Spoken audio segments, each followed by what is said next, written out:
Hi, I'm Joshua Hanlon here at Brickworld Chicago 2014 with my co-host Matthew Kay, and we're joined by Kim Thomsen, one of the LEGO community reps here at Brickworld. So thanks for talking with us, Kim. Oh, you're welcome. It's a pleasure. Thank you. So you want to tell us a little bit about what you do for LEGO?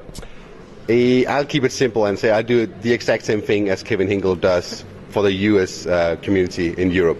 Okay.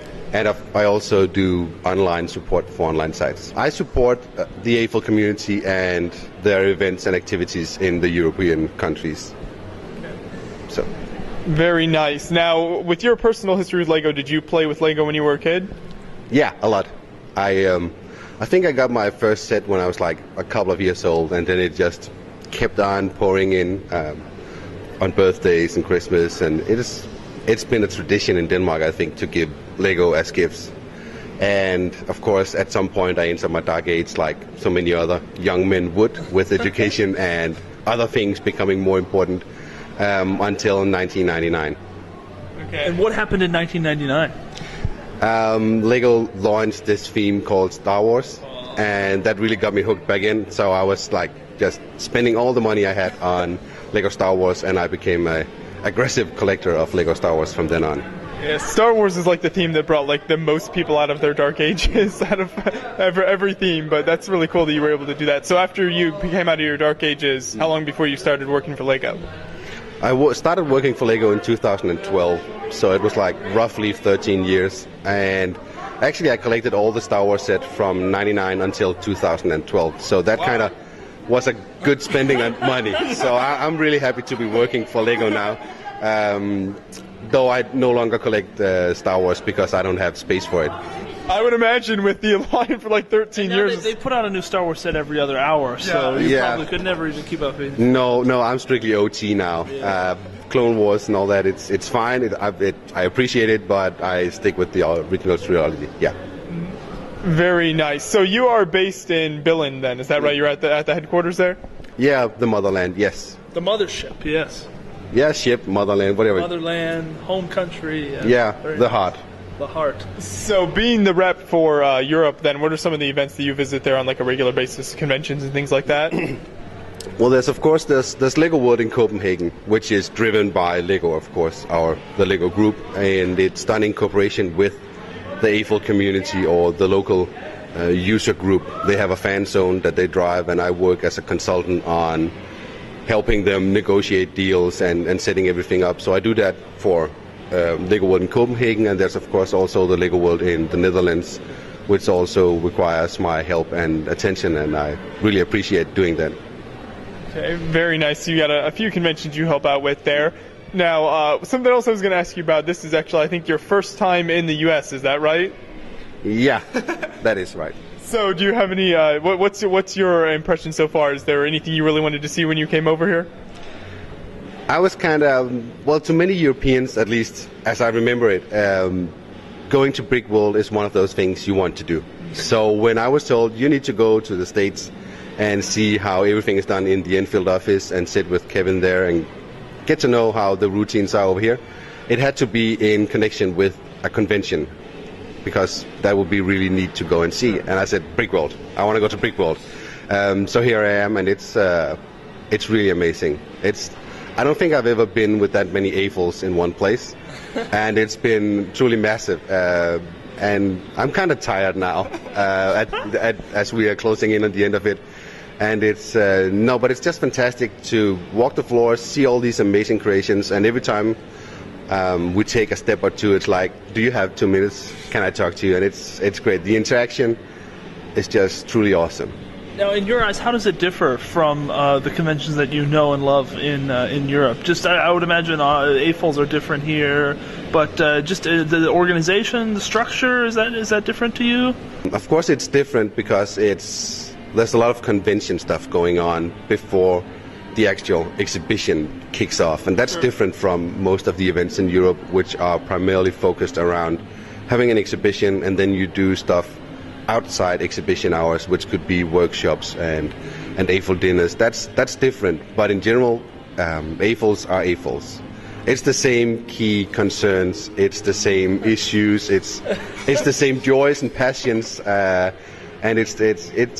it's the same, more or less. They all ask about monorail and Old dark gray. Oh yeah, old dark gray, all those things, and can you please come to all the conventions, all the events? And yes, we would love to, but that would require cloning on a massive scale that we do not control yet. Oh yeah, definitely. So at an event like Brickworld, you mentioned that a lot of people are asking you questions throughout the event. Obviously, do you have any established talks and things like that you do? Yeah, well, we did the presentation of our community team and what we do, and this is something that we actually try to do whenever we go somewhere. It is to explain and inform on the support programs we have that we offer to the AFOL community, how they work, so that most people know. And now we are launching the new ambassador network, so we also did a talk on that to inform as many as possible, because this is having 800 plus AFOLs, I think it is, in one place from so many user groups is the perfect opportunity for us to enlighten as many as possible on all the things we do and can offer and what we want to do with. Yeah. And you mentioned briefly your online support. Can you tell us a little bit more about that and how that works and what exactly you're involved with the fans in that way? Yeah, online support is a difficult thing because there are so many initiatives in the online community and everything is so different. Having a blog run by a handful of people is definitely not the same as having an online community forum where you have maybe 100,000 members actively participating, and we're trying to investigate what makes sense for us with our scope on the AFOL community and creating impact and value in the AFOL community to support, and what is making less sense, what is more local and what is global reach, and how do we want to stimulate, how can we stimulate without taking control. And it's difficult, but right now we work with, I think it's around 20 sites of various sizes and construction that we try to stimulate. Now, what determines what a site that you would want to support or interact with? What do you kind of look for in a site? Is it the amount of people that they're interacting with or how they're interacting? You mentioned forums being more important than blogs. No, forums are not more important. More important? Okay. No, they are not more important in any way. See, we try to set up metrics and go with ideas of how many views, how many members, and that's all fine and dandy, but it really doesn't give the best way of making proper measurement. What it actually breaks down to is that we look on value creation within the AFOL community and the impact in the AFOL community. So you could easily have a fine and well-running YouTube channel where you do the most amazing reviews of sets, but if it's more important to, for example, regular consumers, and it's not the talk of the day in the AFOL community, it creates value. I agree, it's amazing. There's but a lot of, for the AFOL community. But not for the AFOL community, okay. And that's what makes the difference for us, and that's where it becomes interesting for us. Is when you have something that becomes the talk and creates value and impact in the AFOL community, and it's difficult to set definitions and say this is what you need to check off. It's more of a subjective than an objective kind of, right? At this point in time, it is very subjective, yes, because there are hundreds, if not thousands, of sites out there that do amazing things. Without a doubt. But we can't support them all, so we have to be subjective and select what we think makes the best impact. Very understandable, yeah. Yeah, I can see how that would work. Now, you're obviously over here in the U.S. with Kevin and kind of his, this is the area that Kevin takes care of. Do the LEGO community team members try to visit other areas throughout the years? You guys work together to visit other conventions and things like that? Well, we're fortunate enough to have Billund being the main hub for our department. And twice a year we have a department meeting, which means that our American colleagues travels to us. In order to even that out, we try to travel to them. So last year I was lucky enough to bring Kevin to an event in Germany, and this year I am here to participate in an event here. So yes, our aim is definitely to do some trips and to visit each other's regions to get an idea, because the cultures are very, very different. Just looking at the amount of user groups or the size of user groups in Europe compared to the US is very, very different. Yeah, I think that if I've heard before of this, and you can tell me if this is correct, that a lot of the European ones are a lot larger with a lot more members, but there aren't as many over there. Then they're They're bigger. more like formal organizations rather than just clubs of friends, right? Is that the? Yeah.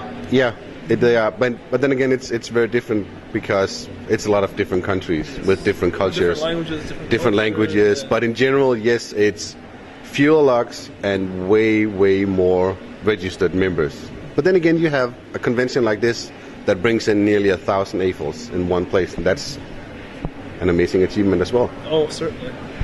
Oh yeah, definitely. Well, now that Brickworld's about to wrap up here, do you have plans? Are you heading back to Billings then after Brickworld's over? Yeah, I'm heading back tomorrow, so it's a long flight, but it's I'm confident that I can sleep some of the way. Hopefully, yeah. I'm sure you're quite tired after all these days here. Yeah. I'm good and done now. Yeah. Oh yeah.